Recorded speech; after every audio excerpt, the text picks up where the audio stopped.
Today, I want to take you back to a time when we were all faced with an unprecedented uncertainty.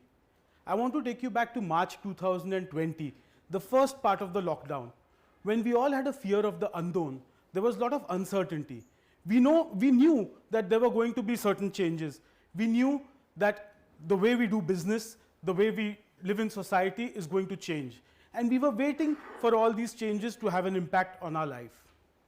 What slowly happened is that very slowly the world started moving back to normal, and then eventually we started sorting out these new dynamics and we learned to live with these changes.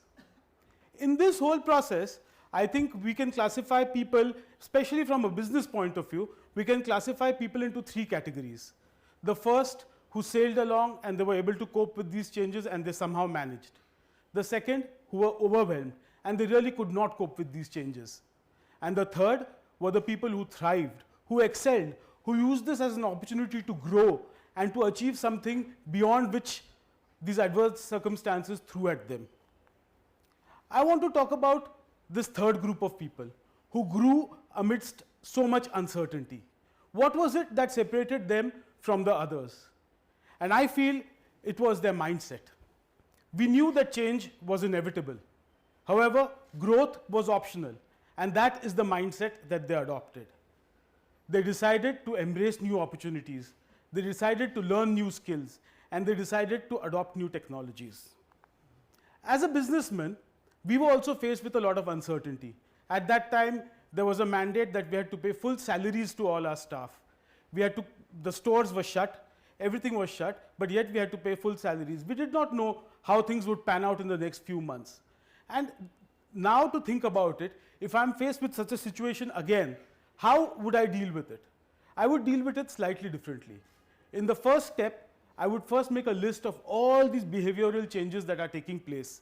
And in the second step, I would decide what are the implications of all these changes and how they are going to affect society and business in the future. So if you think back to March 2020, what was the first change that happened?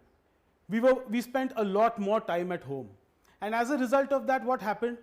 We started working from home, we started eating at home, and all our entertainment options were limited to the house. Therefore, certain trends within the industry, we saw a tremendous increase in them, and many things we saw a tremendous decrease in them. Now, the smart people amongst this were the ones who realized what these trends were and what these changes were, right? There was a boost in certain trends in industry and in society. For example, if you look at delivery services, these were always there, but there was a tremendous boost that the lockdown provided to them. Some things got catalyzed. The lockdown acted as a major catalyst for certain things, like OTT platforms and home entertainment options. This was a catalyst for that. There were certain only temporary shifts. For example, the demand for face masks and sanitizers. As a business person, if you completely changed your business model for face masks and sanitizers, it wasn't a viable proposition because it was only a temporary shift. And finally, there was emerged an entire new market for innovation. For example, telemedicine.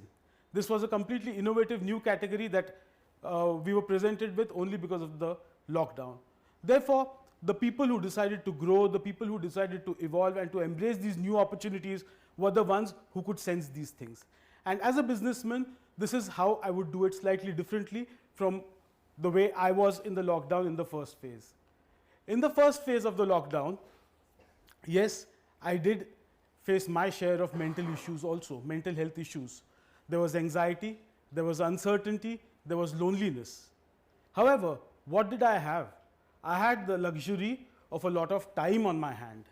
And I used this time effectively to reflect, to think back, what are those things that really matter to me? I discovered the purpose of my life. The true purpose of my life and the meaning of my life, I was able to think back and spend some time thinking about it. As a result of that, I decided what were the things that I should prioritize. How much time and resource do I dedicate to each activity that matters most to me?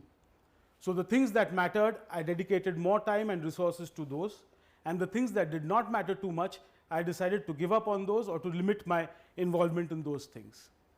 Also, this presented me an opportunity to make full use of the opportunities and privilege that I had. Privileges. For example, thanks to my mother's side of the family, I had the privilege of being appointed as a trustee of the Chitnavis Trust. However, I felt somewhere within me I was not doing justice to this role. The great work that the Chitnavis Trust was doing in upliftment of the not so privileged, I was not contributing or doing my best towards that. And I realized that by just giving a little bit of time, little dedication and a little motivation to the team that was already doing this great work in skills development or in education of children, whichever field, I would be able to increase the impact of all this tremendously. Another opportunity that I decided to look at, where earlier my being single and not being married, I was looking at that as loneliness. Now I started looking at that as an opportunity.